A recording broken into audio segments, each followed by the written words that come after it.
حضرت عبداللہ بن عمر رضی اللہ عنہ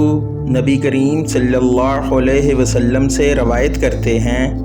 کہ ایک شخص نے آپ صلی اللہ علیہ وسلم سے پوچھا کہ احرام باندھنے والے کو کیا پہننا چاہیے۔